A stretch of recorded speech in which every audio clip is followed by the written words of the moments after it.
Imaginem a cena em que essas palavras foram ditas. É o Aristóteles com os alunos e ajudando os alunos a pensar. Bom, já que nós concluímos que é a felicidade que interessa, né, em grego eudaimonia, então, afinal de contas, o que é isso? Para o vulgo é simplesmente comer um monte de frango. E numa churrascaria de peito corrido, e morrer de comer, sair de badiola, de comer carne. Né? Para os mais refinados, pode ser a honra. Por exemplo, você ser presidente, ser diretor, ministro, isso, aquilo, outro. Mas a honra é um negócio que vai e vem. E a história do Boécio, né, para quem lembra da Consolação da Filosofia, lembra que ele era no momento cônsul, com todas as honras, e depois, no ano seguinte, era traidor de Roma, e, portanto, ia ser executado.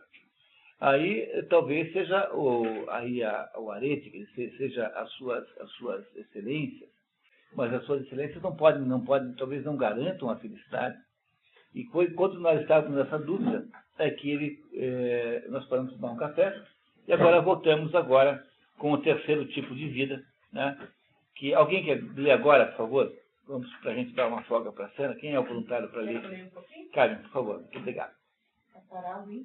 O terceiro tipo de vida, segundo parágrafo. O terceiro tipo de vida é a especulativa, a qual consideraremos na sequência. A vida especulativa, não pensem que é o sujeito que compra feijão barato para depois vender caro, não. Tá? Entendeu? Especulativa no sentido, a palavra especular veio de speculum. Speculum é olhar, ver, visão. O especulador, em princípio, tem até um componente positivo na própria ideia de especulação. Mas especular aqui é vida contemplativa. Vida especulativa é vida contemplativa em que você fica tentando entender o mundo, que é a vida do filósofo.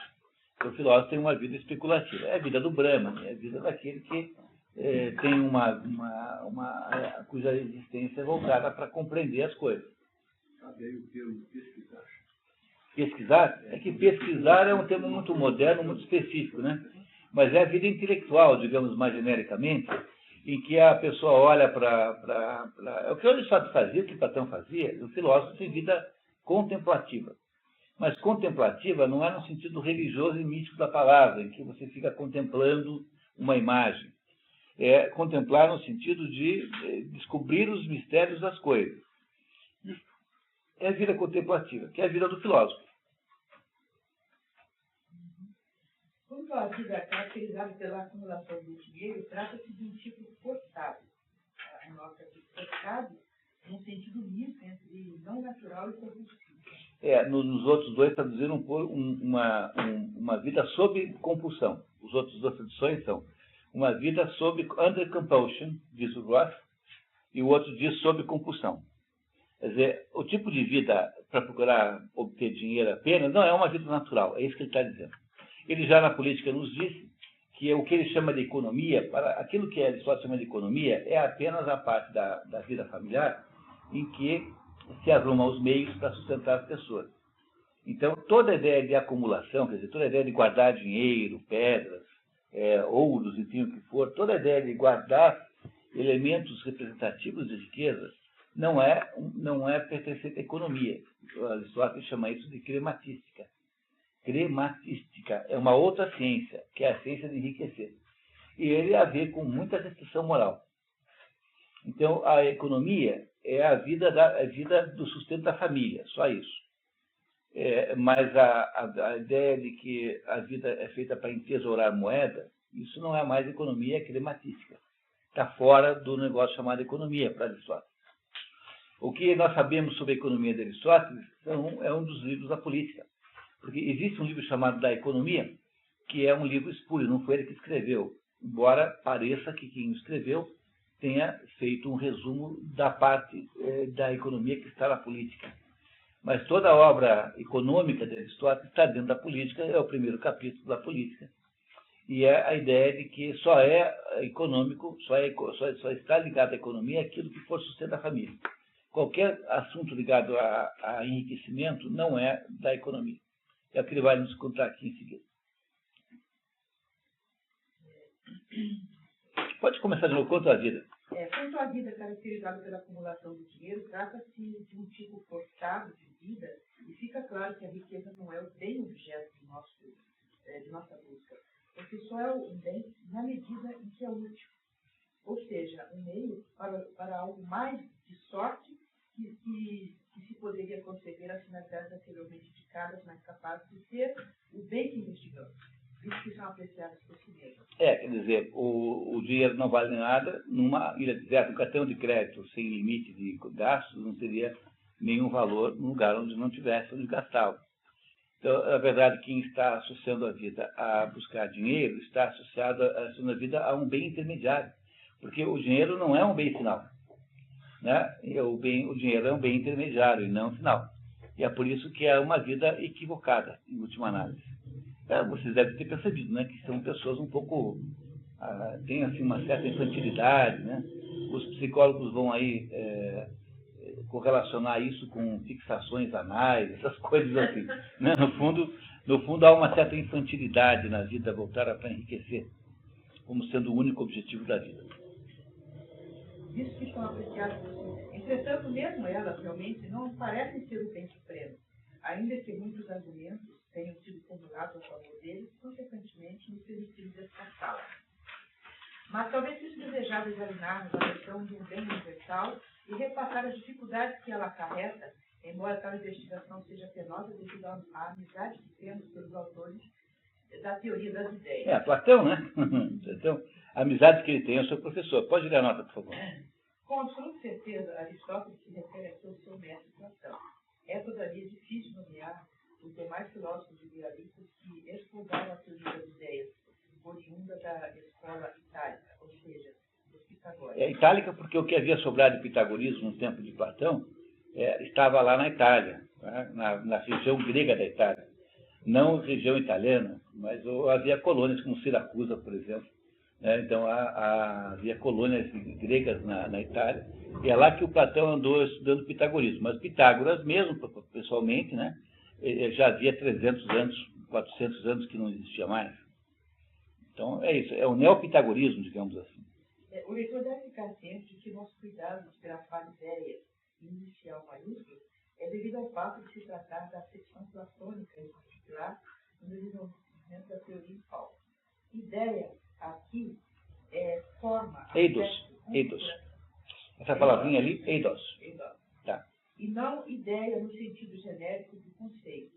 Por isso, é perfeitamente cabível também a expressão teoria das formas. Então, é só o que ele está dizendo aqui é para lembrar o seguinte: quando a Platão fala ideia, ele não está falando em possível uma ideia, vamos fazer não sei o quê. Não é esse sentido de sacação, de percepção que ele está falando. Não, esse não é o conceito platônico de ideia. Ideia é eidos, que significa forma. Então, quando Platão diz que é o mundo das ideias e o mundo das formas, é o mundo das matrizes. Matrizes de tudo que você possa imaginar. Cidade, saúde, cachorro, branco, preto, o que é frio, o que é quente, enfim, tudo aquilo que existe nesse mundo existe numa forma ideal, no sentido de eidos, não nesse sentido, né, no mundo das ideias, no mundo das formas platônicas. Então agora ele vai fazer um pouquinho de análise sobre isso. Tá? Vamos ver então, vamos nos divertir um pouquinho com isso. E ainda assim, talvez pareceria desejável e com efeito pareceria ser obrigatório, especialmente a um filósofo, sacrificar mesmo os seus vícios pessoais mais estreitos em defesa da verdade. Ambos nos são caros, contudo, é nosso dever preferir a verdade. Pronto, está aqui dizendo que vai dar um pontapé no Platão. Mas com toda a licença. Né? Com toda a licença. Né? Os instrutores dessa teoria... São os platônicos? Então, na verdade, os pitagóricos mais que os platônicos. Costumavam não postular ideias de classes de coisas nas quais reconhecesse uma ordem de alteridade e posterioridade, razão pela qual não conceberam uma ideia que abrangesse os números em geral. Mas o bem é predicado igualmente das categorias. Tá, então vamos parar aqui um pouquinho para entender isso? Então, olha aqui, eu queria passar para vocês agora um documento aqui que vai nos ajudar a entender esse negócio aí. Então, você podia passar metade para frente aí e a Carla passava metade para frente aqui. Então, aí, então, nós temos que fazer o seguinte, fazer um passeio agora pela parte, por um outro pedaço da obra de Aristóteles, que é a obra instrumental, órgão. Então, dentro do, até a razão pela qual você esse livro, que aqui nos tópicos, estava marcado aqui, marquei. Né? Então, aqui eu vou achar fácil aqui nos tópicos. Então, tópicos do livro 1, já achei aqui o livro 2 e livro 1. Então, aqui nos tópicos de Aristóteles, que é outro livro de Aristóteles, tópicos é um pedaço do órgão. Então, Aristóteles faz uma digressão dizendo que quando você está falando de qualquer coisa, você fala dessa coisa a partir de 5 perspectivas. E essas 5 perspectivas, depois um pouco mais tarde, o Porfírio, que já é um filósofo romano, está aqui, escreveu um livro chamado Isagoge. Você pode comprar no comércio, que é o livro que faz um aprofundamento dessas 5 maneiras de falar de Aristóteles. Depois, os escolásticos, muito depois, na Idade Média, 1100, 1200, chamam essas 5 maneiras de quinque voces, ou seja, 5 vozes. Quinque voces, em latim, significa 5 vozes. Então, o que ele diz? O seguinte, olha, que existem sempre 5 perspectivas para você olhar para uma coisa. Olha que interessante que é isso. A primeira é o gênero. Todas as coisas pertencem a um gênero. O que é um gênero? É a parte da essência que é comum a entes de espécies diferentes. Então, por exemplo, o exemplo 1, animal. Um animal é um gênero. Porque há muitas espécies de animais, mas todos eles têm uma coisa em comum, que é a animalidade. A animalidade é a característica de todos os animais. E do outro lado ali, esse primeiro exemplo aqui é do próprio Aristóteles. O segundo eu que inventei, né? Que é a máquina. Por exemplo, a máquina tem todas as máquinas, quaisquer que sejam elas, tem uma característica comum, que é a maquinalidade. Entenderam? Quer dizer, um barbeador elétrico e uma cafeteira não servem para a mesma coisa, mas ambos funcionam sob os mesmos princípios mecânicos, eletromecânicos, enfim, tem uma coisa em comum. Então, o gênero é aquilo que, de alguma maneira, resume várias coisas sobre si. Por isso que o Porfírio, que é esse aqui, né, diz assim, gênero é o quê? Aquilo que a espécie se submete. Então, os homens, os cachorros, os cavalos e as jaguatiricas, todos eles pertencem ao gênero animal. Cuidado não ficarem com o gênero e espécie no sentido biológico moderno, porque isso aqui é genérico, tá? Isso aí para qualquer situação, tá? Não é biologia aqui. Então, tudo tem gênero. Tudo pertence, portanto, a alguma categoria genérica. Isso é gênero. Então, o que é espécie? Espécie é alguma coisa que deriva do gênero, né? Espécie é a espécie de alguma coisa. Do quê? De um determinado gênero. Por exemplo, o homem é uma espécie do gênero chamado animal. Do mesmo modo que um avião é uma espécie de um gênero chamado máquina. E o que gera a espécie? O que gera a espécie é a diferença, que também é chamada de diferença específica. Então, o que é uma diferença? É o que distingue uma espécie de outra do mesmo gênero. Aquilo mediante o que a espécie excede o gênero, mas aquilo que uma certa espécie tem, que sai fora do gênero, né? Que mantém ligação com ele, mas se destaca em relação a ele. Uma diferença é aquilo que, por natureza, separa o que está sob o mesmo gênero. Então, o homem é uma espécie diferente do macaco ou da jaguatirica, porque ele é racional. Então, a diferença específica do homem é ser racional. Então, todo homem que é um animal racional, portanto, pertence a uma espécie diferente das tartarugas. Apenas uma das diferenças possíveis, né? Não é isso? Por exemplo, qual é a diferença do avião para uma torradeira?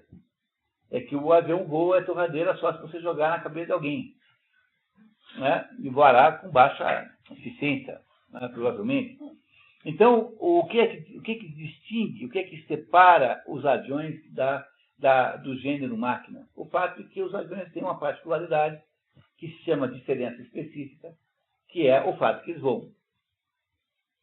Isso, pessoal, tá? Isso aqui, hoje em dia, que parece uma coisa óbvia, foi Aristóteles que concebeu, que sistematizou esse negócio. Além de você ter, portanto, Todas as coisas pertencem a um gênero. Quando você considera a sua diferença específica, também pertence a uma espécie. E também todas as pessoas têm uma coisa chamada próprio. O que é o próprio? O próprio é a característica que só pertence àquela espécie, mas é muito fraca para defini-la. O que é o próprio? Diz Aristóteles assim: alguma coisa que não indica a essência de alguma coisa, mas só pertence àquela coisa. Por exemplo, capacidade de aprender gramática. Exemplo aristotélico.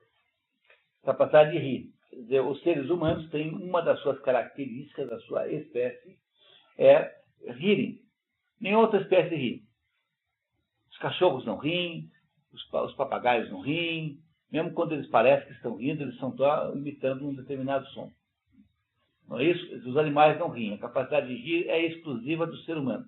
Mas não dá para você estabelecer como é essa diferença específica. Porque essa é uma diferença muito secundária, é uma coisa muito secundária para ser específica. No entanto, é uma capacidade própria, como, por exemplo, a dos aviões, de pousarem em pistas, operarem em pistas. E, por último, todo tipo de... sobre alguma coisa também existem, pode falar dos seus acidentes. O que são os acidentes? São as características que podem pertencer a várias espécies ao mesmo tempo. Algo que pode aparecer sem descrição do sujeito. Alguma coisa que pode pertencer ou não pertencer a todos e a coisa em si. Por exemplo, uma acidentalidade para os homens, ser japonês, estar sentado, estar em pé, ser velho, ser moço, torcer para o Corinthians ou para o Vasco, ser médico ou engenheiro, entenderam? São todas acidentalidades, porque nada disso vai modificar a natureza humana, embora sejam características acidentais, que podem acontecer. No caso do avião ser de carga, ser da Varig, ser azul, não é? Ser a jato ou a turbohélice. Compreenderam isso? O Aristóteles diz aqui nesse livro, num dos tópicos aqui, assim, olha, de uma mesma coisa, nós podemos dizer todas essas coisas aí. São 10 categorias?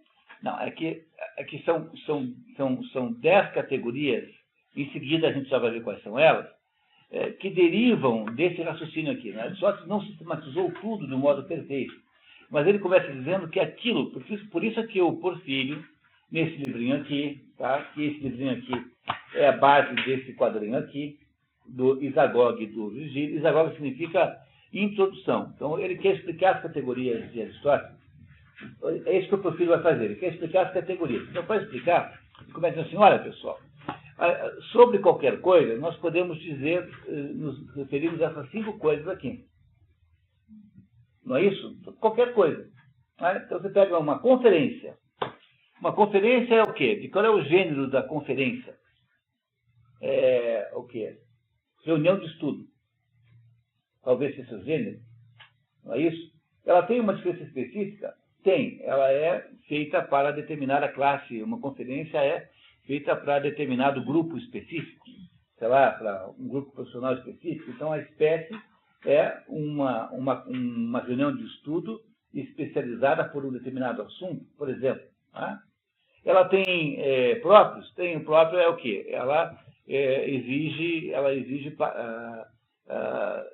que as pessoas se encontrem e ouçam juntas o que está acontecendo, mas ela tem milhões de acidentes. Ela pode ser feita em Paris, pode ser feita em Miami, ou pode ser feita em Campo Largo.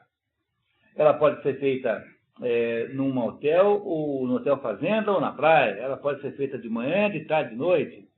E assim, sobre tudo que você puder imaginar, é possível aplicar essas 4 visões. São 4 ou 5 olhares. Por isso que os escolásticos chamam de 5 vozes, que é uma maneira muito bonita de interpretar isso. As 5 vozes aplicam-se a qualquer coisa. No entanto, né, diz Aristóteles assim, no entanto, categorias também existem num outro aspecto, que são as categorias que são ligadas à substância. Então está aqui a continuação do raciocínio aristotélico.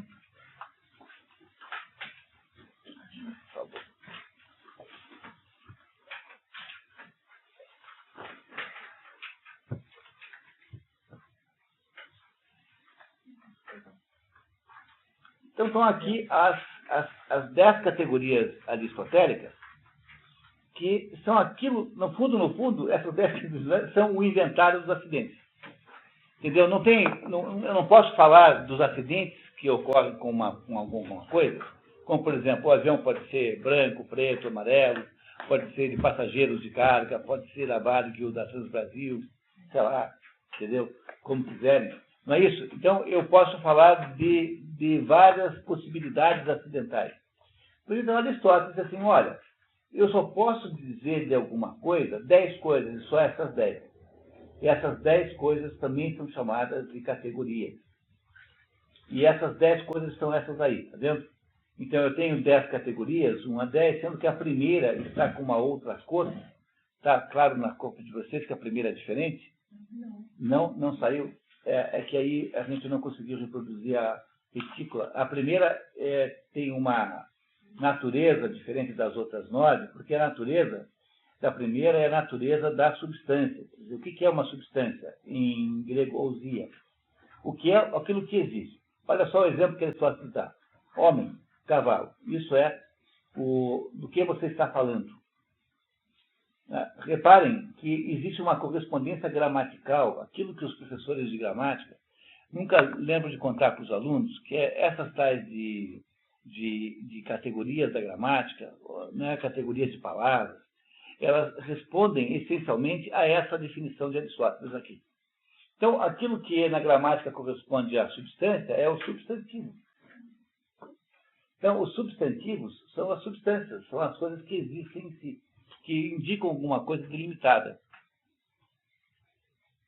Bom, em seguida, dessa substância, eu posso falar em quantidade. Então, diz o Aristóteles assim, constitui alguma multiplicidade, por exemplo, 4 pés, 5 pés, aqui eu estou dando o exemplo do Aristóteles, é um exemplo velho, né? Mas podia ser 1 quilo, 2 quilos, 1 tonelada, enfim, o que for. Na gramática, o que corresponde à quantidade é o pronome e o artigo. Porque o pronome e o artigo delimita a quantidade, ou contra os. Né? Eu e nós. Tá? No fundo, delimitando a quantidade. Eu posso, de alguma coisa, falar das suas qualidades. Que qualidades tem? Branco, gramatical. Os exemplos do meio são os exemplos do Aristóteles. Por isso é que às vezes parecem um pouco estranhos. O que é que na gramática... Gramatical é assim, ligado à gramática e não ligado à aritmética. É uma qualidade, como um adjetivo, né? Qual é o correspondente na gramática à categoria qualidade? É o adjetivo que estabelece a qualidade. Aí ele diz assim, olha, a outra coisa que eu posso, a outra acidentalidade que alguma coisa pode ter é a relação. Que relação tem com os outros seres? Dobro, metade, maior. Dobro é sempre com relação a outra coisa, metade é sempre com relação a outra coisa, maior também, que são noções de comparação. Ora, o que estabelece a correspondência gramatical é a conjunção, a coordenação, tanto a coordenação quanto a subordinação. Né? Tanto uma coisa como a outra. Ou seja, o que estabelece a ligação, a palavrinha na gramática, estabelece a ligação é a conjunção, é ela que liga e faz as ligações, portanto, faz as relações que há entre as coisas. Eu posso falar da ação que esse objeto possa estar exercendo. Exerce alguma ação cortando, queimando. Então, quando eu digo assim, o mato está queimando, eu estou aí dizendo que estou qualificando o mato. O mato não deixa de ser mato. Portanto, a substância está intacta. Agora, circunstancialmente, ele está queimando e não está não queimando. Portanto, essa acidentalidade pode dizer, por exemplo, um sapateiro dormindo. O sapateiro está dormindo, o sapateiro continua sendo sapateiro, mas ele está circunstancialmente dormindo e não está acordado. Portanto, a ação que a pessoa está vivenciando é uma acidentalidade também. E continua sendo, no entanto, o conteúdo mesmo. É por isso que, qual é a palavrinha que estabelece a ação? É o verbo. O verbo é a descrição de um tipo de acidentalidade. Aí, o sexto é paixão, sofre com efeito, sendo cortado, sendo queimado. E, na verdade, aqui há uma noção de subordinação e de passividade aqui. Qual é a palavrinha da gramática que estabelece essa ligação? A preposição. A preposição estabelece isso porque ela qualificará, né, sob o ponto de vista de ação a palavra. E nisso também vai a declinação. Quando eu uso... Em português não tem declinação, a não ser nos pronomes, né? Não é isso? Mas há a ideia de passividade que tem na declinação quando você usa as formas passivas, por exemplo, na declinação. O sétimo é lugar. Onde está? No liceu, no mercado. E o oitavo é tempo. Quando existe? Ontem, no passado. Esses dois juntos aí dá o advérbio. O advérbio que dá uma ideia para você de mais ou menos onde está.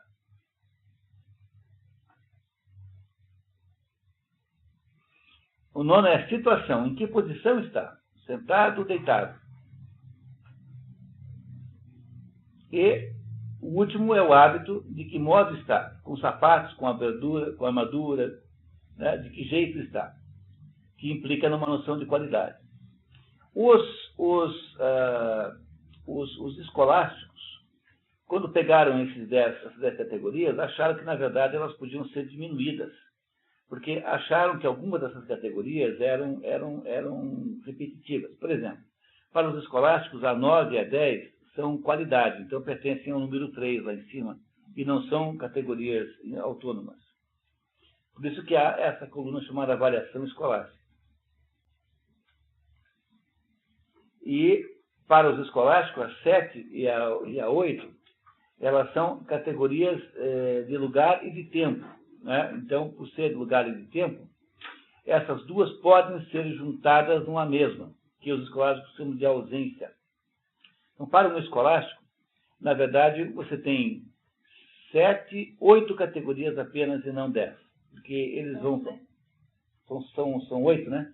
Porque a 7 e a 8 viram uma só, viram ausência e viram advérbio. E a 9 e a 10 são qualidade, misturam lá em cima. Não são categorias autônomas. São 7 só? Então são 7.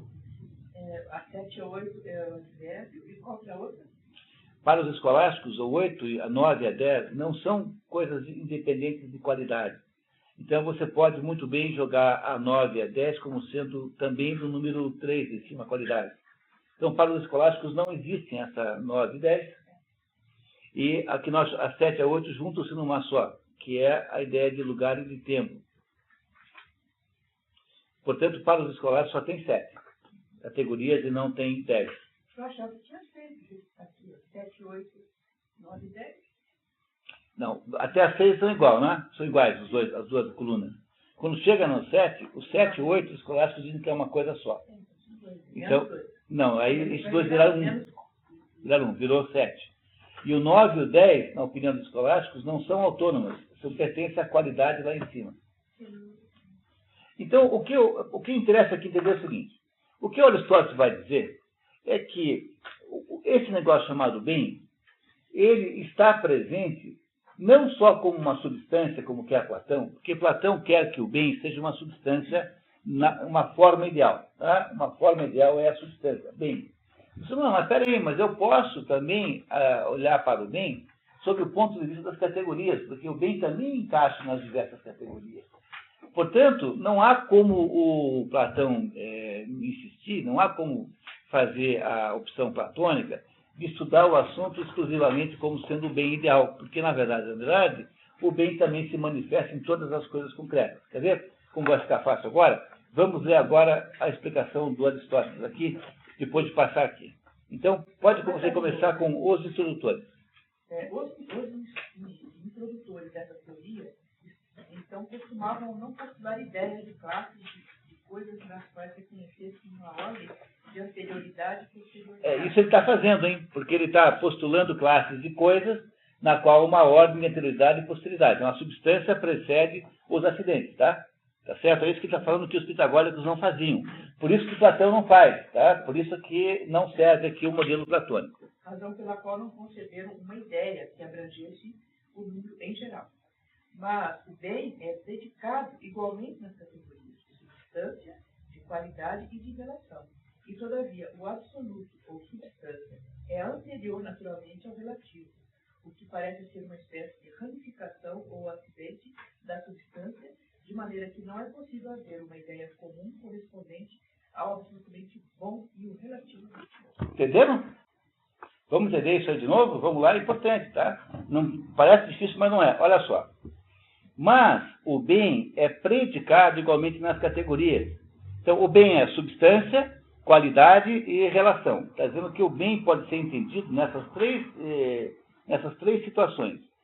E, todavia, o absoluto, ou substância, ou seja, o bem que seria o bem, o próprio bem, o substantivo bem, é anterior naturalmente ao relativo, porque eu só posso ter o acidente se eu tiver em torno do que é aquele acidental, né? Que é a substância.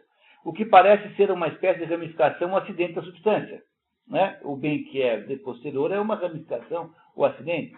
De maneira que não é possível haver uma ideia comum correspondente ao absolutamente bom e ao relativamente bom. Quer dizer, não dá para você ter uma ideia comum de bom que pudesse incluir o que é bom no sentido substancial e o que é bom no sentido acidental. Porque essas duas coisas existem. Então, o que ele está dizendo é que não adianta a gente partir de uma ideia platônica de bom como se o bom fosse uma coisa só. Porque o bom é, ao mesmo tempo, uma substância e, ao mesmo tempo, ele também é acidente. Por exemplo, esse livro é bom. O bom agora não é mais o bom em si, mas é apenas uma qualificação do livro. Então, o bom também está dentro do acidente chamado, na linha 3, chamada o que é qualidade. O bom também está na linha chamada aquela da relação, porque eu estou dizendo assim, ó, relação número 4. Esse livro é melhor do que o outro. Bom, o que é isso? Eu não estou comparando, o bom agora não é uma espécie de comparação entre dois livros. Então, isso que eles chamam de bom, ele pode ser uma coisa substancial, o bem em si próprio, né? É bem, né? Bem em si próprio, mas ele também pode estar presente nas acidentalidades. Se ele está presente nas acidentalidades, então não tem como definir o bem por uma fórmula só. Portanto, não adianta pegar o conceito platônico de bom e bem, achando que é esse conceito que vai se usar aqui. No fundo, o que ele quer dizer é que o conceito de bom que nós somos capazes humanamente de usar é um conceito não ideal, não um conceito paradigmático, não um conceito estereotipado, mas o conceito do bom real, concreto, que acontece o tempo todo na vida real. Está claro isso, pessoal? Que o bom é, ao mesmo tempo que é uma substância, esse esquema aqui é que mata a questão. O bom, ao mesmo tempo que é uma substância, também ele é um acidente. Também ele pode estar presente num desses acidentes aí. Portanto, não há como você poder englobar alguma coisa só. Vamos em frente? Vamos. Então tá. Mais uma vez, a palavra bom é usada em tantos sentidos quanto a palavra é. Pois podemos predicar bom na categoria da substância, por exemplo, com referência a Deus, ou à inteligência. Naquela da qualidade, as excelências. Daquela da quantidade, moderada. É mais bom e menos bom. Né? Daquela da relação, útil. Daquela do tempo, uma oportunidade favorável. Daquele do lugar, um adequado habitat. E assim por diante. Entenderam? Ele está usando todas as categorias em que o bom cabe. Olha, se ele cabe em várias coisas, ele é acidental. Ao mesmo tempo que ele é substancial, ele é acidental. Portanto, não dá para você resumi-lo numa coisa só, como o Platão quer fazer. Porque o Platão acha que é um bom só, que é aquele bom ideal. Mas e que ele é acidental porque antes ele era substancial, né? Mas você não pode criar uma definição que englobe todas essas coisas ao mesmo tempo. É isso que está dizendo. Portanto, falar em bom genericamente, como o Platão quer falar, não é útil para quem está estudando o que é bom. Porque o bom pode ser aplicado em diversas acepções. Tanto é que ele está provando isso, nos ajudando a entender pelo próprio esquema das categorias aqui. Isso aqui, pessoal, é a lógica aristotélica. Isso aqui é outra obra do Aristóteles, é outro pedaço da obra de Aristóteles, que é o órgão, que está aqui nesse livro aqui e que nós só pegamos esse pedacinho para nos ajudar a entender esse aqui. Tá? Vai ficar um pouquinho mais claro agora, tá? Continuando. Assim está claro que não é possível que o bem seja uma noção geral única e universal, pois se o fosse, não seria predicável em todas as categorias, mas somente em uma. Ficou claro agora, pessoal? É o que o Platão quer fazer, né? Mas ele falou, não, peraí. Porque o Aristóteles é o sujeito que fala assim, bom, então o que é esse negócio de bem? Então ele pega e quebra tudo em pedacinhos e vai fazendo analiticamente as coisas. Ele é um analista, analisador, analítico, né? Ele vai quebrando Você diz, olha, eu posso falar, diz o Aristóteles assim, não há nada que você possa falar de alguma coisa que não esteja nessas 10 categorias aqui. Né? Que, de acordo com os escolásticos, são 7 apenas. Então, o que são essas 7 categorias? São as possibilidades da linguagem humana. Por isso que as classes gramaticais correspondem a essas 7 categorias escolásticas. Porque não há possibilidade de linguagem humana fora das possibilidades do que você pode dizer sobre o mundo. É isso que Aristóteles descobriu. Então, a essência da filosofia de Aristóteles é assim, é pegar as coisas e dizer assim, olha, as possibilidades de falar são as seguintes, pá, pá, pá, pá, pá, pá. Essa é a ideia central do modo de filosofar de Aristóteles. É ele que ele fez aqui, e quando ele aplicou a palavra bem a isso, ele descobriu que a palavra bem cabe em todos os lugares. Então, como é possível ter um conceito genérico se eu sou obrigado a reconhecer que um pedaço do bem é anterior, que é substância, e um pedaço do bem é posterior, que é acidente? Então, vamos lá. Além disso, coisas que se enquadram numa ideia única têm que ser objetos de uma única ciência. Consequentemente, deve haver uma única ciência que se ocupe com todas as coisas boas. Mas o fato é que há muitas ciências mesmo para as coisas boas em uma categoria. Por exemplo, oportunidade. Pois a oportunidade na guerra está contida na ciência da estratégia. Na doença está contida na medicina. E a moderação na alimentação se acha no domínio da medicina, enquanto o exercício corporal é estudado na ginástica. Quer dizer, isso, mesmo quando você pega o bem de uma certa categoria, você descobre que quem estuda aquele bem são várias ciências diferentes. E essa é a razão pela qual você não consegue, de modo nenhum, enquadrar a ideia de bem num único conceito, porque sempre esse conceito irá escapar da sua mão. Então, ele não quer usar o conceito platônico. Tudo isso aqui é para brigar com o Platão, para mostrar que está provando que o Platão não tem razão nessa proposição que faz. Poder-se-ia também questionar sobre o que querem dizer precisamente com a expressão a coisa própria ideal, uma vez que uma única e idêntica definição de ser humano se aplica ao ser humano ideal e ao ser humano, pois, na medida em que ambos são ser humano, não haverá diferença entre eles e, se assim for, não haverá mais qualquer diferença entre o bem ideal e o bem na medida em que ambos são bons. Tampouco será o bem ideal em nada melhor, mais bom, porque é eterno, uma vez que uma coisa branca dura muitíssimo tempo não é mais branca do que uma que dura apenas um dia. Isso quer dizer que se você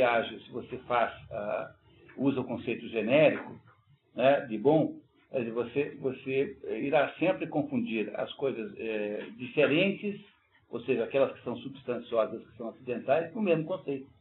Então, o bom branco é tanto o alvaiade, que é a cor da parede, quanto o branco ideal de Platão. Mas de que branco você está falando, afinal de contas? Então, ele está aqui recusando usar o critério platônico de juntar tudo numa mesma palavra, como se fosse uma coisa só. Parece que os pitagóricos apresentam uma doutrina mais plausível em torno do bem quando colocam a unidade em sua coluna de bem e, como efeito, Eustéusico, esse é aquele que você queria conhecer, esse que é o sobrinho de Platão. Eustéusico. Discípulo e sobrinho de Platão, foi seu sucessor na direção da academia. Parece tê-los seguido adotando tal doutrina, mas esse tópico deve ser relegado a uma outra discussão. Os pitagóricos faziam assim, bem e mal, homem e mulher, esquerda e direita, certo e errado. Havia nos pitagóricos uma ideia de 2 colunas.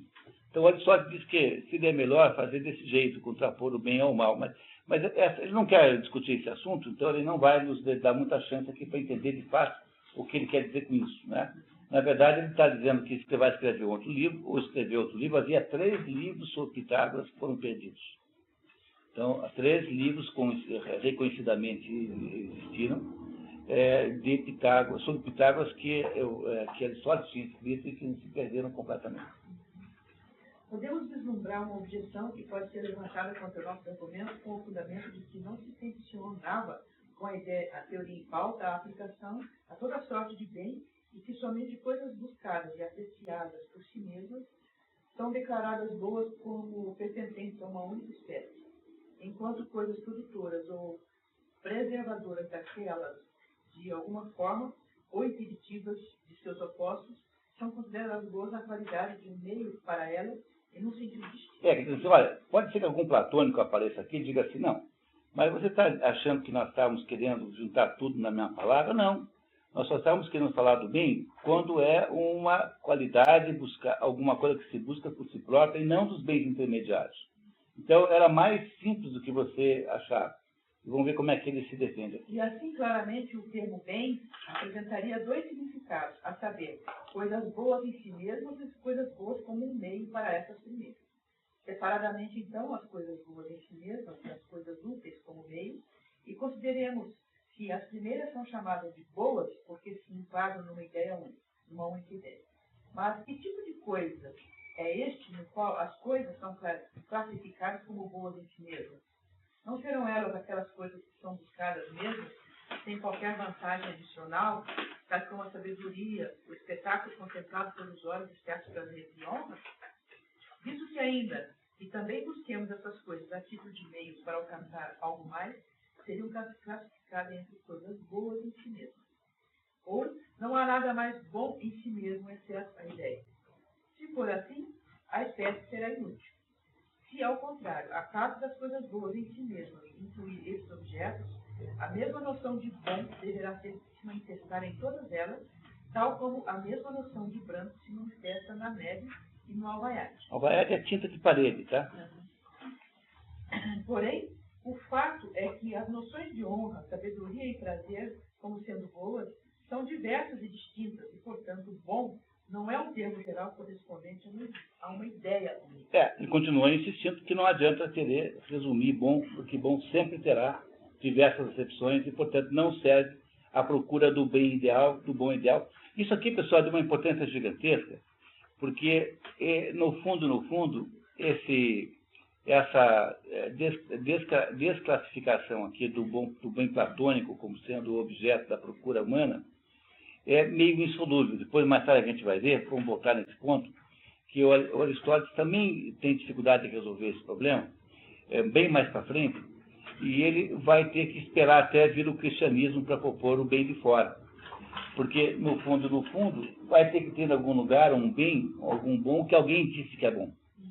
Porque senão você não consegue sair de uma espécie de correr em volta do próprio rabo, que é o que fará sempre o sujeito. Porque ele está dizendo assim, olha, o bom que vocês estão falando aí não é o bom que interessa, porque esse bom aí ele não é um bom que existe. O que existe são os bons concretos, que são os bons acidentais. Esses bons é que existem corretamente. Esses bons que nós temos que perseguir. Mas quem é que estabelece que esses bons concretos são verdadeiramente os bons? Por relação a um bom substancial que é o que a Sandra está querendo dizer. Mas o bem substancial, quem é que diz que é? Pois essa solução não tem saída até a hora que aparece o cristianismo. No fundo, aqui há uma espécie de impossibilidade de resolver esse problema. Não é um problema que Aristóteles consiga resolver de verdade. Porque sempre haverá aquele problema, né? Quer dizer, esse bom genérico não serve porque ele é irreal. Mas os bons reais, que é o que Aristóteles quer, eles são bons em relação ao quê? Tá? Então, são bons em relação a algum bom ideal. Mas esse bom ideal não existe porque ele é apenas uma referência platônica.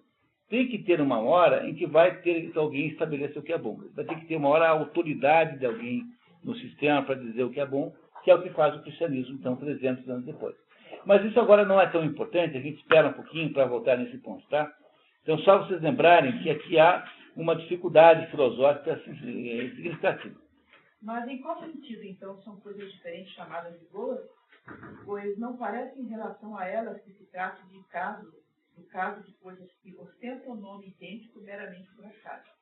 É possível que coisas sejam chamadas de boas em virtude de serem derivadas de um bem, ou porque contribuem todas para um bem. Ou talvez seja por meio de uma analogia, isto é, como a visão é boa no corpo, a inteligência é boa na alma, e analogamente uma outra coisa em alguma outra coisa. Não, uma outra coisa em alguma coisa mais. A visão é boa no corpo, né, e a inteligência é boa na alma. Então, aqui ele está dizendo que o que parece ser bom é uma coisa que combina com uma outra coisa que nos parece boa. Mas ele tem dificuldades para dizer o que é bom. Tá? Ele, de fato, não sabe resolver o problema, Porque ninguém sabe resolver o problema. Porque o critério do que seja bom, melhor ou pior, não é um critério humano em última análise. E é esse o problema central que não se resolve na filosofia grega, e ela fica mais ou menos em suspenso e precisa do advento de alguma legislação que só acontecerá com o cristianismo. Porque o Platão fala de um bem que ele não sabe o que é, mas é um bem que, tecnicamente, dá origem aos outros todos. O Aristóteles não gosta dessa ideia, porque essa é uma ideia que resume todos os bons numa coisa só. Então, se para um bandido assaltar um outro é bom, então, como é que eu posso aceitar que esse bom platônico também inclua a sanha assaltante do bandido? Então, o Aristóteles não consegue aceitar um bem genérico, porque o bom, na verdade, é uma categoria, portanto, ele é, na verdade, acidental, além de ser substancial. Então, ele recusa o bom teórico e genérico dos platônicos, mas ele também não consegue provar o que é que legitima os seus bens concretos e práticos. Ele vai tentar fazer isso, mas ele não consegue resolver isso enquanto não houver uma legislação que interfira no processo e estabeleça algum critério de bom. Como, por exemplo, amai-vos aos outros como se ama a si mesmo. Isso é um critério de bom. É uma lei. Isso é uma espécie de regulamento do bom. O regulamento do bom não existe em nenhum momento na filosofia grega. E é por essa razão que ela entra mais ou menos numa espécie de esgotamento, que é uma das razões profundas pelas quais o Aristóteles não consegue andar mais para frente. Quando ele morre, o negócio todo desaba. É que ele levantou os problemas e deixou as respostas para serem feitas. Então, as respostas que ele precisava obter para poder continuar não apareceram mais. E só virão depois com o cristianismo 300 anos depois, né? Mais ou menos 300 anos. Ele morreu em 322, portanto, 322 anos antes da vinda de Jesus Cristo. Então, é preciso legislar sobre o que seja bom. Esse é o problema em última análise. E essa legislação não existia aqui nesse momento. Mas ele vai tentar remendar. Quer ver como ele vai fazer? Olhem só. Contudo, talvez essa questão tenha sido descartada de momento. Viu só? Uma vez que uma minuciosa investigação dela diz respeito mais propriamente a um outro ramo da filosofia. Aristóteles se refere ao que ele denomina filosofia primeira, isto é, a metafísica. O mesmo sucedendo com a ideia do bem, pois até mesmo se a qualidade de boa excelência, predicada de várias coisas em comum, realmente for uma unidade ou algo que existe separadamente absoluto, claramente não será praticado ou atingido pelo ser humano. Mas o bem que ora buscamos é um bem alcançável pelo ser humano. Entenderam? Entenderam a importância desse parágrafo extraordinário? Falam assim, olha, mesmo que o Platão seja certo e que todos os bens possam se resumir num bem único, que é esse bem ideal, isso não é atingível pelo ser humano, portanto, nós não devemos nos preocupar com ele. Para saber o que é isso, nós teríamos que estudar teologia, no fundo, é o que ele está dizendo, metafísica e teologia. Porque é preciso entender que não há aqui nesse momento, em nenhum momento na história da Grécia, existe uma legislação sobre o que é certo e o que é errado, porque não tem os 10 mandamentos do Moisés. Vocês entenderam qual é a diferença do monoteísmo para esse mundo grego? Porque o Moisés desce do morro e fala assim, ó pessoal, é o seguinte, acabou a farra. Agora é o seguinte, essa aqui é a regra. Pronto, acabou essa bagunça, não tem mais esse negócio de ficar perseguindo a mulher do vizinho, não tem mais esse negócio de roubar o carneiro do outro. Aqui, ó, agora a regra é essa aqui. Isso não existe na Grécia. Porque o que o grego diz assim, é assim, eu sou devoto de Afrodite, né? E Afrodite é assim. Então eu presto uma homenagem a Afrodite, eu faço sacrifícios a ela, e ela protege a nossa cidade contra a fome, por exemplo. Essa é a ideia da legislação grega. Quer dizer, aquele Deus que você diviniza, que você presta homenagem, ele é uma espécie de protetor da sua... É o mesmo conceito que nós temos hoje com os santos. Só que, entendeu? Porque os santos são o quê? É aquele sujeito que você acha que vai sair em sua ajuda quando precisar. Então, é isso que os gregos viam. Mas os gregos não tinham uma legislação moral para dizer, olha, o bem é o seguinte, o bom é isso. Porque como você não tem uma legislação moral que diga para você o que é o bem, verdadeiramente falando, então você fica nessa situação insolúvel, que é assim. O Platão diz, tem um bem que resume todos os outros, que é o único que é o bem ideal. E esse bem aqui é o bem que aqui embaixo se manifesta nos benzinhos que estão aqui embaixo, na vida aqui, todos imperfeitinhos, mas todos referentes àquele bem. Aí o Aristóteles fala assim, não, mas esse bem aí não é para saber o que é inacessível, está fora desse mundo. Então eu só posso ficar preocupado com os benzinhos que estão aqui embaixo. Mas para que os benzinhos que estão aqui embaixo sejam verdadeiramente bons, é preciso que eles sejam bons com relação a algum modelo. Não é isso? Porque são bons, por que são bons? Porque eles imitam o modelo platônico. Mas se eu não aceito o modelo platônico, tá? Então eu também não consigo resolver a viabilidade dos benzinhos aqui embaixo. Então eu fico numa situação de uma coisa inviabiliza a outra, e este impasse, assim digamos, lógico, só é possível de romper quando aparece a cunha no meio do legislador. Você fala assim, não, pessoal, bom é o seguinte, bom é honrar pai e mãe, amar a Deus sobre as tuas... Então, o que é os 10 mandamentos? É o conjunto dos bons que você deve usar como... É como se os homens estivessem completamente perdidos numa espécie de beco sem saída, e Deus falou assim, não, peraí, a solução é a seguinte, esses são os números que vão cair no sorteio da lote. Então, fiquem com esse daqui que é certo. E aí, então, só se resolve esse impasse aqui que o Aristóteles está debatendo quando vem o cristianismo 300 anos depois. Já tinha se resolvido isso nos judeus, né? Os judeus já tinham a fórmula do bom. Então, os judeus não precisavam mais ficar com essa dúvida sobre se o bom é aquilo ou é aqui embaixo, lá em cima ou aqui embaixo. Já havia uma legislação. A legislação era os 10 mandamentos. Todas as religiões trazem essa legislação? Não, nem todas têm, porque aí é que está. As únicas religiões que são, de fato, religiões, no sentido estrito da palavra, são as 3 abraâmicas, porque as 3 trazem a legislação. E os 10 mandamentos é uma das, né? Porque eles tinham mais de 600 leis, né?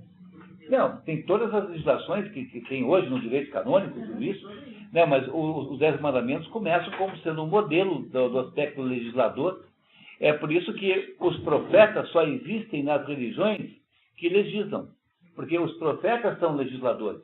Então, só tem profeta na religião, não tem profeta no hinduísmo, não tem profeta no taoísmo, nunca tem profeta. Que o sujeito vem lá para dar uma organizada no negócio, mas ele não é o sujeito que traz a ideia, olha, a regra é essa aqui, se vocês fizerem isso aqui, no final do mundo vai todo mundo para o céu, se vocês não fizerem, vai todo mundo para o inferno. A ideia do profeta legislador só é possível a existência do profeta legislador no mundo religioso stricto sensu das religiões abraâmicas, que é do judaísmo, cristianismo e islamismo nessa ordem. Então, o que acontece aqui é que ele está prisioneiro de uma que chamaria-se em filosofia de aporia. Ele não consegue sair desse círculo vicioso. Ele não aceita a existência de um bem ideal como sendo verdadeiro e acha que os bens concretos é que são os verdadeiros. Bom, mas os bens concretos são verdadeiros por quê? Quem é que prova? Veja, não chutar o cachorro. Isso é o bem, né? Não é isso? Mas é bem com relação a quê? Tem que ser com alguma regra, dizendo assim, tem de pena dos animais, tem de respeito dos animais. E essa regra tem de respeito, ele não sabe onde vai buscar. Porque ele não tem os 10 mandamentos para trabalhar, entenderam? Ele não tem a legislação para olhar lá e dizer o que é certo e o que é errado. Então, ele fica defendendo que os bens concretos são os que existem e dizendo que o Platão está sonhando. E o Platão acha que ele está sonhando, porque tem que ter uma referência maior.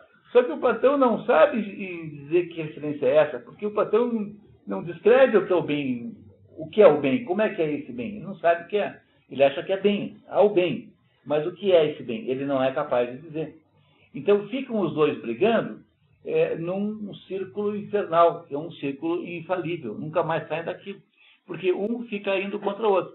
Só é possível romper esse círculo quando vem o legislador e diz assim, não, pessoal, espera aí, o bem é esses 10 mandamentos aqui, essa regra aqui que é bem. Então Deus tem que parar, chegar uma hora, interferir e dizer, olha, espera aí, vamos organizar esse negócio. É por isso que a filosofia grega não consegue evoluir em relação a Aristóteles, porque ela chegou nessa espécie de secura, ela chegou num momento de esgotamento das suas possibilidades. Porque não é possível que tenha evoluído a tal ponto, né? E ao ter chegado nesse momento de impossibilidade de ir na frente, ela teve que esperar um pouco mais até que pudesse haver uma legislação ecumênica, que é o cristianismo. Porque a legislação judaica não serve para os que não são judeus. Porque o judaísmo é uma religião introvertida. Ela não é uma religião para a massa, ela é uma religião que só interessa para os judeus. Diga, Rodrigo. Para o Platão existia um erro ideal? Falha ideal? Um erro ideal? Pois é boa pergunta. Eu acho que não, porque o mundo das ideias, um erro ideal seria uma ausência do bem ideal. Então, certamente, ele não estabeleceria isso como uma verdadeira existência. Mas entenderam, né, que o negócio aqui entrou num ciclo vicioso aqui? Ele vai tentar resolver, quer ver? Olha só o que ele faz. Tá? Presta atenção. Mas é possível que alguém se permita pensar que conhecer o bem ideal possa ser desejável a título de um auxílio para a consecução desses bens que são praticados e atingidos. Viu só o espertinho tentando se safar aqui? Alguém poderia achar que é possível saber como é esse bem como um auxílio, apenas um auxílio para a consecução desses bens que são praticáveis e atingíveis, os reais, né? Tá. Tendo o bem ideal como um padrão, saberemos mais facilmente quais coisas são boas para nós e conhecendo-as, obtê-las. Temos que admitir que esse argumento possui uma certa plausibilidade. Viu só o espertinho aqui? Tá vendo? Quer dizer, ele sabe que ele está meio encurralado, entendeu? Tá? Ele sabe que ele está encurralado e está dizendo assim, não, de fato, como é que eu vou dizer que tratar o cachorro como eu estou tratando é bem tratado, se eu não tenho um critério universal de tratamento do cachorro? Então, está vendo? Tem uma certa plausibilidade, tá? Mas ele não vai dar o braço a torcer, porque o problema aqui é que ele não sabe, ele não tem a legislação. Olha, se vocês compreendessem isso, teria valido qualquer esforço que a gente fizesse aqui, nesse curso aqui, entender isso, porque essa é a essência da engrenagem ter se enferrujado e da necessidade de ter se trocada por uma coisa nova, que era o cristianismo, que em seguida aparece, né? Porque isso aqui é quase o maior momento de compreensão do auge da filosofia grega. Tá? Isso que nós estamos lendo aqui.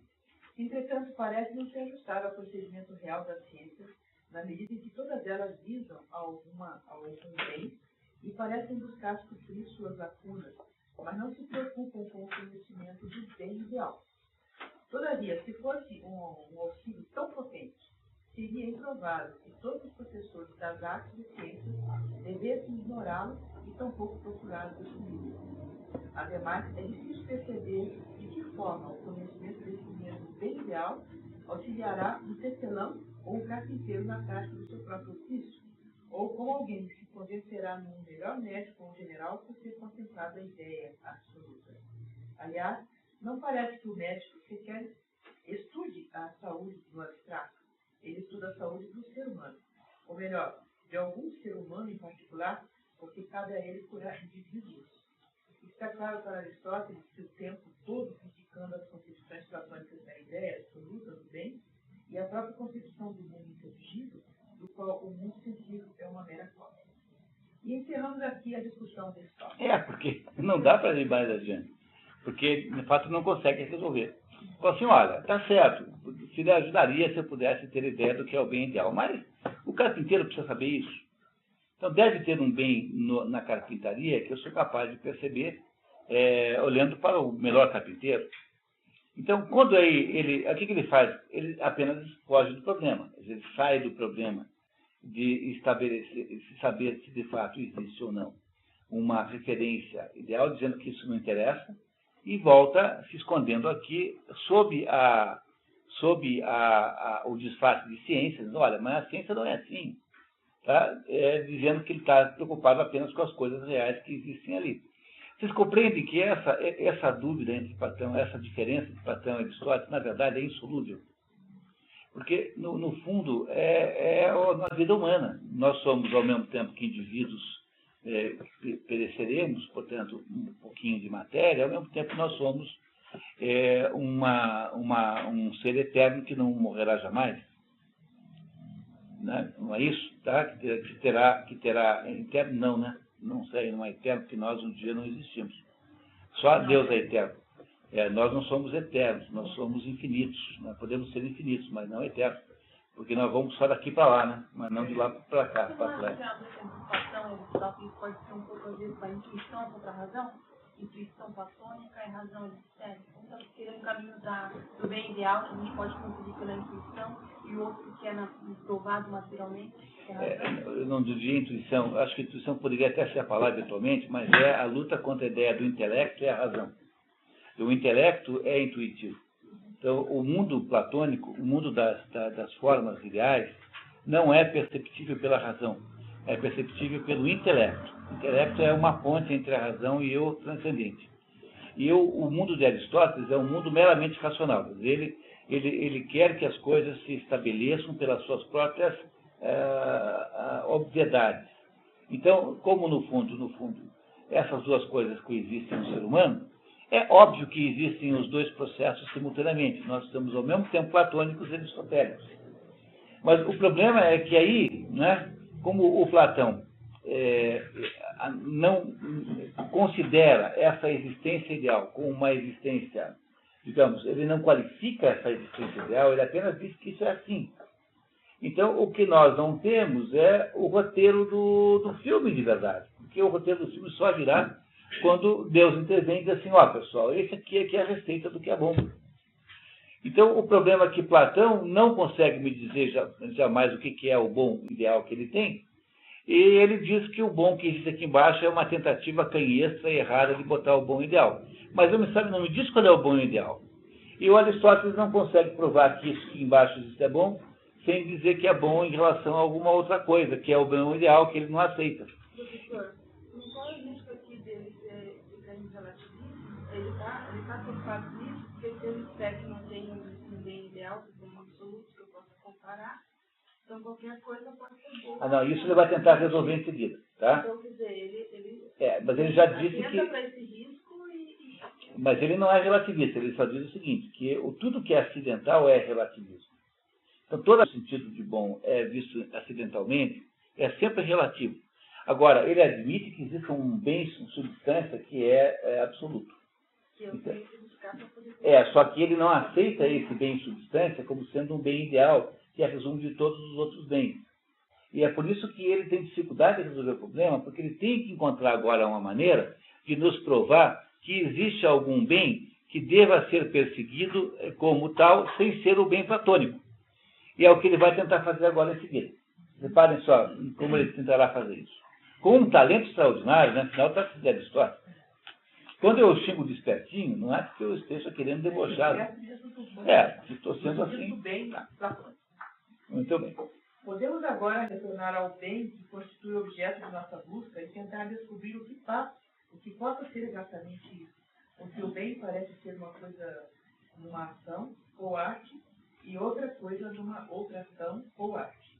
Difere em medicina do que é em estratégia, o mesmo ocorrendo nas demais artes. Qual será então a definição do bem a se revelar verdadeira em todas as artes? Ele não quer o bem platônico, que é o bem ideal, né? Então vamos ver como é que ele sai dessa. Antes, que possamos definir como aquilo pelo que tudo o mais é feito, o que se aplica a algo diferente em cada diferente arte. A saúde, no caso da medicina, a vitória naquele da estratégia, a casa, no caso da arte da construção, e há algo mais em cada uma das outras artes. Mas em cada ação ou empreendimento, ele descreve a finalidade daquela ação ou empreendimento, e se em todas elas é pela finalidade que tudo o mais é feito. Consequentemente, se houver algo que seja a finalidade de todas as coisas executadas graças à ação humana, este será o bem praticado. Ou se houver várias finalidades tais, a soma dessas será o bem. e assim, alterando seu fundamento, o argumento alcançou o mesmo resultado anterior. É necessário, contudo, que tornemos isso ainda mais preciso. Vamos ver então, vamos lá. Ora, realmente parece haver diversas finalidades visadas por nossas ações. Entretanto, ao elegermos algumas delas, por exemplo, a riqueza, as flautas e instrumentos em geral, como um meio para algo mais, fica claro que nem todas elas são finalidades completas, ao passo que o bem mais excelente, o bem supremo, parece ser algo completo. Consequentemente, se houver alguma coisa que, por si só, seja a finalidade completa, essa coisa, ou se houver várias finalidades completas, aquela entre elas, se for a mais completa, será o bem que é objeto de nossa justificação. Está vendo? Ele está tentando se salvar. Então, ele não aceita o bem platônico. E ele então está dizendo, olha, então vamos ver. A gente faz, a finalidade das coisas é o bem. Então, qual que é a mais completa de todas? Ele está tentando achar uma resposta olhando para os diversos bens concretos e reais e ver se tem alguma coisa que os unifica.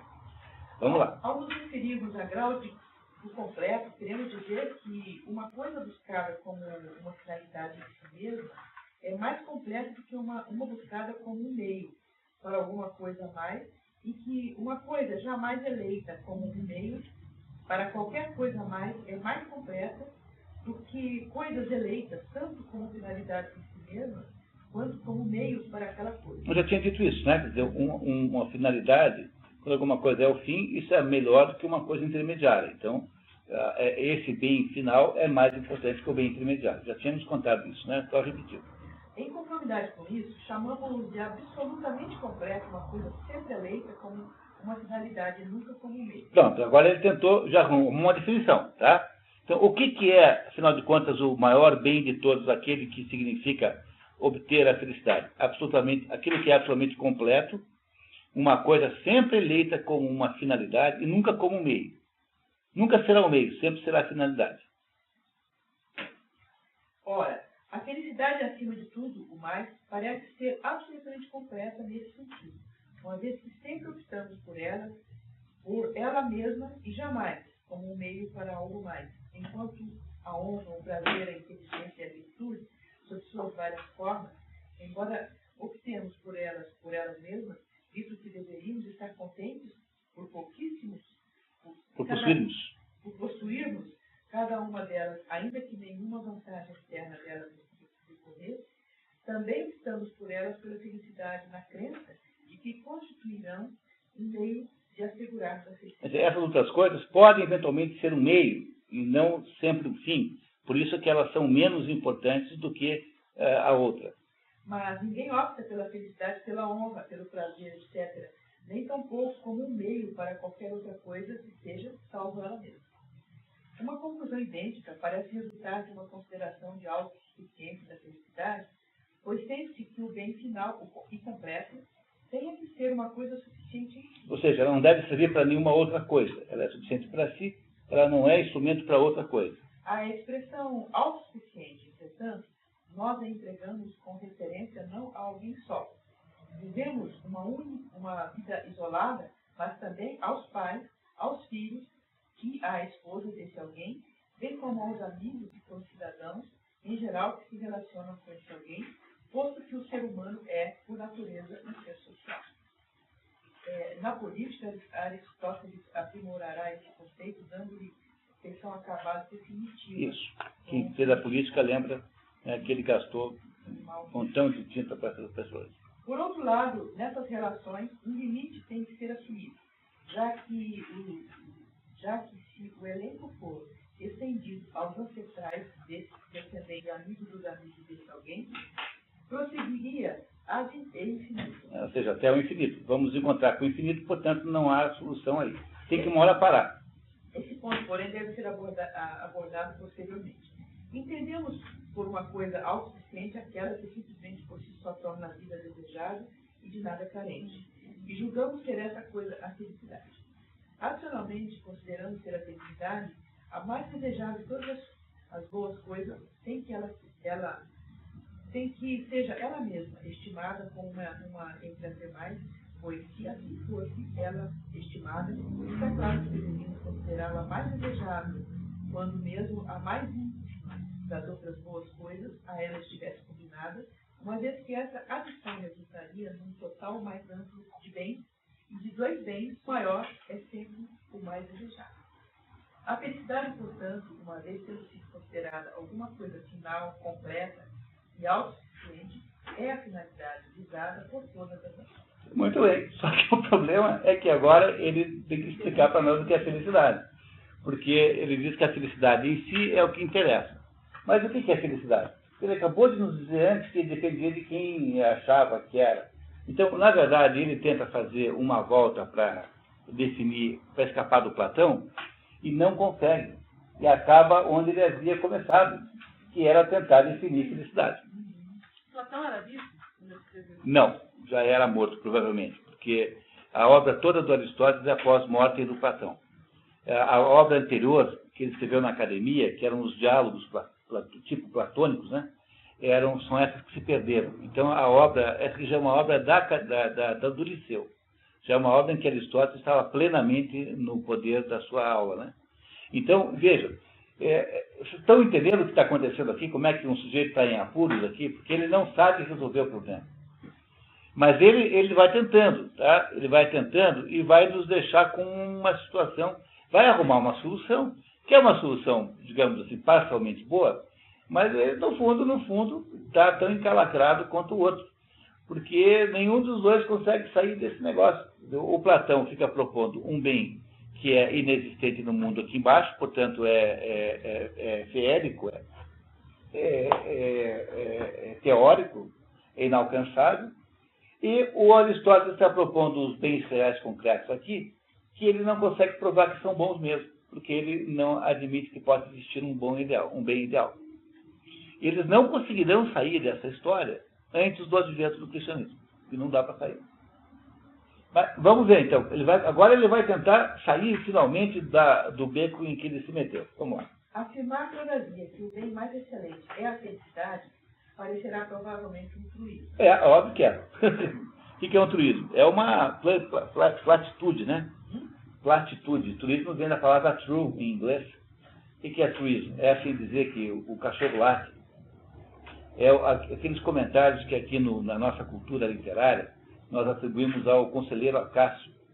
O conselheiro Acácio é uma figura do Eça de Queiroz, que é aquele sujeito que chega assim e fala assim, está numa discussão importante, né, ele fala assim, mas as chuvas molham mesmo. Entendeu? Umas coisas assim. O conselheiro Acácio é um sujeito que fala platitude. Em português a palavra platitude, e em inglês truísmo. Né? Truísmo é uma verdade óbvia. Né? Alguma coisa. Então, ele está reconhecendo que o argumento dele é fraco, porque ele voltou lá no início. Né? Voltou no início. Vamos lá. Ainda carecemos de uma avaliação mais explícita do que constitui a felicidade. É verdade. Você acabou de nos negar uma. Né? É possível que possamos a ela chegar se determinarmos a função do ser humano, outro que se pensa que a excelência ou eficiência de um flautista, de um escultor ou de um artesão de qualquer tipo, e em geral, de quem quer que tenha alguma função ou ocupação a desempenhar, resida nessa função. E por analogia, é possível sustentar que o bem humano reside na função humana, no caso de um ser humano ter uma função. Então, olha só.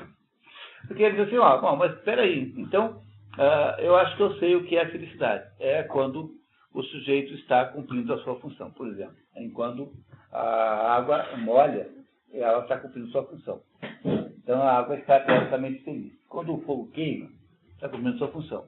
Quando o flautista toca flauta, está cumprindo sua função. Então qual é a função do ser humano? E aí, então, esse problema, nesse ponto, só tem solução metafísica. No entanto, ele vai tentar arrumar uma solução para tentar enfrentar o resto do livro, porque ele sabe que nesse ponto aí é absolutamente imprescindível ele aparecer como uma resposta. Estão entendendo isso? Que coisa interessante que nós estamos aqui conseguindo mergulhar no pensamento, né, nos labirintos de uma coisa dessa. Então, vamos ver. Estaríamos nós autorizados a supor que enquanto o carpinteiro e o sapateiro têm funções ou ocupações que lhes são pertinentes, o ser humano como tal não tem alguma e não esteja, por natureza, destinado a desempenhar qualquer função? Claro que não. Né? Não estamos autorizados a achar isso. Que o ser humano é um negócio assim aleatório, Pô, se o carpinteiro, se o fogo tem função, se a pedra tem função, se tudo, por que o ser humano não teria? Então, ele tem toda a razão em dizer que, obviamente, ele está partindo de uma ideia axiomática, né? Tem que ter uma função.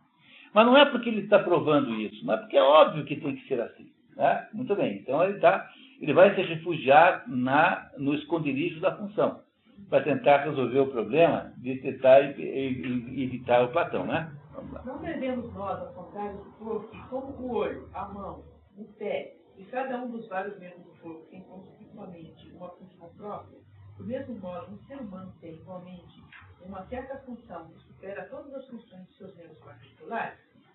Qual então poderia ser essa função precisamente? O mero ato de viver parece ser compartilhado mesmo pelas plantas. E estamos buscando a função peculiar do ser humano. Então, ele está com toda a razão em dizer que a função do ser humano não é viver. Para viver, vive todo mundo. Né? Não é isso? Eu ouço tanto isso, né? Não, o negócio é viver. É o Fausto. O Fausto, o Mefistófeles, chega para o Fausto e fala assim: você para com esse negócio de estudar. O negócio é viver e viver de verdade. Palavras textuais de Mefistófeles. Aí o Fausto para de estudar e cai na farra lá, engravida a moça, faz um monte de besteira, entendeu? Acaba lá com a vida da moça, acaba com a vida da família, mata a mãe. Olha, não tem nada que tenha dado mais errado que aquilo. Mas, entendeu? Quer dizer, viver viver nesse sentido, assim, de conviver com as coisas do mundo, isso não, porque todos os animais também fazem isso, tá? Então não pode ser viver o objetivo do ser humano. Diante disso, devemos pôr de lado a atividade vital da nutrição intestinal. A seguir, na escala, vemos algumas formas de vida sensitiva, porém essa, igualmente, parece ser compartilhada por cavalos, bois e animais em geral. Resta assim o que pode ser denominado a vida ativa da parte racional do ser humano. Essa parte apresenta duas divisões. Uma submetida ao princípio racional, outra detentora desse princípio e que exerce a inteligência. Ademais, a vida racional pode ser encarada com duplo significado.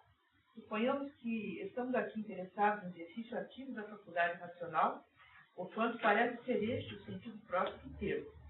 Se então a função do ser humano é o exercício ativo das faculdades da alma, tratado intitulado da alma, em conformidade com o princípio racional, ou aconteça o que acontecer, não dissociativamente do princípio racional, e se conhecermos a função de um indivíduo e de um bom indivíduo pertencente à mesma classe, por exemplo, um artista e um bom artista, e assim, em geral, relativamente a todas as classes. Como genericamente a mesma, a qualificação da superioridade do último em excelência sendo acrescida à função em seu caso, quero dizer que se a função de um artista é tocar harpa, aquela de um bom artista é tocar bem a harpa. Se assim for, e se declarando que a função do ser humano é uma certa forma de vida, definimos essa forma de vida como exercício das faculdades e atividades da alma, em associação com o princípio racional, e dizemos que a função de um ser humano bom é executar essas atividades bem e corretamente.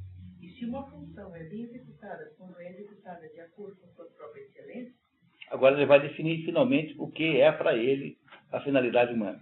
A partir dessas premissas se conclui que o bem humano é o exercício ativo das faculdades da alma humana em conformidade com a virtude, ou se houver diversas virtudes em conformidade com a melhor e mais perfeita dela. Ademais, essa atividade deve ocupar uma existência completa, pois uma andorinha não faz verão, nem produz um belo dia. E, analogamente, um dia ou um efêmero período de felicidade não torna alguém excelsamente abençoado e feliz. Portanto, o que é a função humana é você viver de acordo com o melhor modo de vida. O único problema que ele não resolve é o que é o melhor modo de vida. Porque ele não tem a legislação para recorrer. Pessoal, olha, é tão importante esse negócio aqui que dava para escrever um artigo de 50 páginas sobre esse negócio aqui. Esse momento que a gente está vivendo aqui é uma conversa, num nível de conversa assim, que não dá para você não encontra lugar, faculdade nenhuma. Olha só. O problema, a questão no fundo que está por trás de tudo isso é saber se o homem consegue se autolegislar. Se é possível ao ser humano produzir um esquema de valores referenciais que são da sua própria natureza, da sua própria autoria. Está aqui uma briga, aqui tem implícita aqui uma briga entre Platão e Aristóteles, quase os dois mais inteligentes já apareceram, em que os dois tentam resolver o problema e não conseguem. Claro que o Platão está ausente aqui na prática, mas está presente como modelo de briga, né, de contraposição. Mas, no fundo, o que aqui está em curso é saber se é possível ou não haver uma autolegislação humana, se você consegue legislar sobre o que é bem e o que é mal. Se você consegue, em São Paulo, no último curso que eu dei lá, levantou lá uma pessoa e falou assim, não, mas eu não preciso de religião nenhuma para saber o que é bom. Bom, você então não tem dúvida moral nenhuma? Você todo o tempo sabe o que fazer? Falou, não tenho. Mas então, se você tem dúvida moral, você não tem dentro de você o banco de dados para todas as situações que você enfrenta na vida. Porque se a gente tivesse dentro da gente o banco de dados com todas as situações, todas as respostas para os nossos dilemas morais, nós teríamos uma espécie de computador, assim, de servidor, pelo menos, né? Para não ficar muito vagabundo, né, o ser humano. Mas o problema fundamental é que, na maior parte do tempo, você não sabe o que fazer. Então essa incapacidade de perceber o que fazer é o que permeia todo esse processo aqui, nesse debate entre esses dois grandes filósofos. Porque o Aristóteles tenta sair do modelo ideal platônico, que depois é o modelo ideal cristão, por exemplo, né? Porque quando Moisés aparece com os 10 mandamentos, o que ele está dizendo? Olha, a vida ideal, cristã, a vida ideal judaica, né? A vida ideal de um crente a Jeová, é isso aqui. Não é isso que fez os 10 mandamentos? Então, na hora que aparece isso, aí cria-se o seguinte problema, né? Como é que eu, na prática, faço essa vida ser real, concreta? Aí o problema é da vida religiosa. Como é que você faz uma vida moralmente certa a partir daqueles princípios? Mas o Platão não me diz quais são os 10 mandamentos. Não é isso? Não me diz, ele só diz que aquilo que está lá em cima é maior do que o que está embaixo. Mas não tem errado? Não, está certo. Mas o Aristóteles também não sabe quais são os 10 e nem acha que seja assim, porque ele acha que é bobagem partir do alto para baixo, ele acha melhor partir das coisas concretas para cima. Então ele fica procurando saber o que é bom embaixo, na atividade do carteiro, na atividade do marceneiro, na atividade do navegante, do piloto da embarcação, mas ele não sabe me dizer se isso tudo se junta num bem só, porque ele, na verdade, não vê unificação nessas coisas todas. E aí, então, ele não consegue resolver o problema. Daí ele vai dizer assim, não, mas então, o que nós temos que fazer é assim, olha, parece que o melhor é quando está associado com o exercício da função que a coisa tem. Então, se a água é molhada, então a melhor coisa que você pode fazer é molhar. Então, o ser humano deve ter um determinado modelo, deve ter uma certa função humana, que é o melhor. E é essa a vida que nós deveríamos perseguir. E aí podemos devolver a pergunta para ele, né? Muito bem, então tá certo. Então, a melhor vida humana é a vida de um ser humano, a melhor vida que um ser humano possa fazer, do mesmo modo que o melhor flautista, tocar bem flauta é tocar conforme o melhor flautista. Então, só ser o melhor ser humano é ser conforme o melhor ser humano. Veja, ele criou alguma comparação. Só que essa comparação é uma comparação que novamente irá me dizer assim, né? Mas como é que eu posso afirmar que os melhores das profissões individualizadas são todos iguais ou parecidos, unificados e diferentes? Aí eu devolvo para ele a mesma pergunta. De que modo é que esse ser humano melhor, que ele vai acabar de explicar daqui a pouquinho quem é, de que modo isso interfere no trabalho do flautista, ou no trabalho do marceneiro? Ele também não consegue resolver o problema. Ele não consegue resolver o problema porque não é possível resolver esse problema sem legislação externa. Porque não é possível resolver esse problema sem a intervenção em cunha de um sistema jurídico que estabelece a regra pela qual você irá estabelecer o melhor ou o pior. Esse é o impacto que matará, de alguma maneira, o desenvolvimento da filosofia grega. Mas vamos tentar entender um pouquinho melhor onde ele está tentando chegar. Que essa avaliação sirva, então, como descritivo do bem num delineamento, pois não há dúvida de que o procedimento apropriado consiste em começar por fazer um esboço aproximado e preenchê-lo subsequentemente. Se um trabalho tiver sido bem desenhado, é possível supor que basta a capacidade de qualquer um para exercê-lo e completá-lo nas suas minúcias. E nessa elaboração das minúcias, o tempo parece ser um bom descobridor ou, aconteça o que acontecer, o aditor. Isso explica, de fato, como os avanços nas artes realmente ocorrem, uma vez que qualquer um pode preencher os brancos. Isso está dizendo com muita razão, que assim, ele cria o problema e aí os outros que vão melhorando, né? É a história, o sujeito criou o conceito de carro. Pô, agora até inventar o câmbio automático vai demorar 50 anos. Até inventar não sei o quê, o aviso de ré vai demorar mais 30. E assim por diante. Ele está dizendo o seguinte, que não dá para resolver todas as coisas de uma vez só, né? Convém não esquecer também a advertência feita anteriormente. Não devemos pretender uma exatidão igual em todos os departamentos do estudo, mas somente aquela que concerne a matéria de cada um e no grau apropriado à linha particular de investigação. Um carpinteiro e um geômetra se empenham ambos na procura de um ângulo reto, mas de diferentes maneiras. O primeiro se contenta com aquela aproximação capaz de satisfazer o propósito do seu trabalho. O segundo, na sua condição de estudioso da verdade, procura sua essência ou atributos essenciais. Devemos, portanto, proceder do mesmo modo também em outros assuntos, e não admitir que questões secundárias venham desequilibrar a tarefa principal assumida. Vocês não sentem assim um certo tom de desculpa aqui, que dizer, olha, eu consegui chegar até aqui, né? Agora aqui para frente vocês pesquisem, né? Como dizer assim, olha, não dá para exigir muita precisão de mim, como você exige de um sujeito que vai fazer um básico, porque é diferente aqui. Então, eu levantei o problema. Agora, daqui para frente, vocês têm a vida inteira para desenvolver. Mas, no fundo, é um pouco de solução emergencial para um impasse que ele não consegue resolver de verdade. Né? Não consegue. Vamos ver, vamos até o finalzinho desse parágrafo aqui, então. Nem tampouco devemos nós, em todos os objetos de estudo, exigir igualmente uma explicação da razão do porquê as coisas são o que são. Em alguns casos, está suficiente que o fato de elas serem o que são esteja satisfatoriamente estabelecido. É o caso dos primeiros princípios, e o fato é a coisa primeira, é um primeiro princípio. Acredita-se que, entre os princípios, alguns são estudados por indução, outros por percepção, outros por alguma forma de habituação e outros ainda de outras maneiras. De sorte que precisamos nos esforçar para chegar aos princípios de cada tipo segundo sua maneira natural.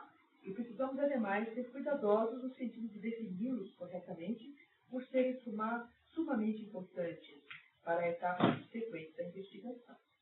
O começo é, reconhecidamente, mais do que a metade do todo e projeta a luz imediatamente sobre muitas das questões que estão sendo discutidas. Essa última frase é importantíssima quando você vai estudar algum problema em filosofia, ou quase tudo na vida. Quer dizer, passar um tempo necessário para estabelecer as perguntas certas. Então, toda vez da minha vida que eu vi coisa fracassar, e vi muita coisa fracassar, sempre é por impetuosidade, porque aqui é essa ideia de que se você está parado pensando, você não está trabalhando, então sai todo mundo fazendo coisas sem pensar no que está fazendo, e aí o conceito nunca é realmente estabelecido. Então aqui no Brasil não se conseguiu fazer microcrédito, por exemplo, porque o pessoal nunca entendeu o que é microcrédito, porque não se deu o trabalho de amadurecer o que era microcrédito, por exemplo. Então é uma boa pergunta, quer dizer, um princípio bem estabelecido é metade do todo, porque aí você constrói sobre bases sólidas, né? Então, a gente para por aqui hoje, porque eu admito que o dia foi um pouco pesado, né? Porque essas coisas a gente não estuda todo dia, mas eu queria muito que vocês tivessem entendido o que hoje foi aqui esclarecido aqui nessa história, porque é um dos mistérios maiores do mundo, é por que a filosofia grega não conseguiu, como é que ela cai no abismo que cai logo após a morte de Aristóteles, né? Ele deixou um discípulo que foi muito importante, mas que não tinha o mesmo brilhantismo. E ele não conseguiu ser secundário, talvez por uma razão básica. Ele não tenha... esse impasse que está aqui é um impasse extraordinariamente poderoso. Então você consegue tentar resolver o impasse na base de uma exata, né, como se diz em alemão, colocar alguma coisa no lugar.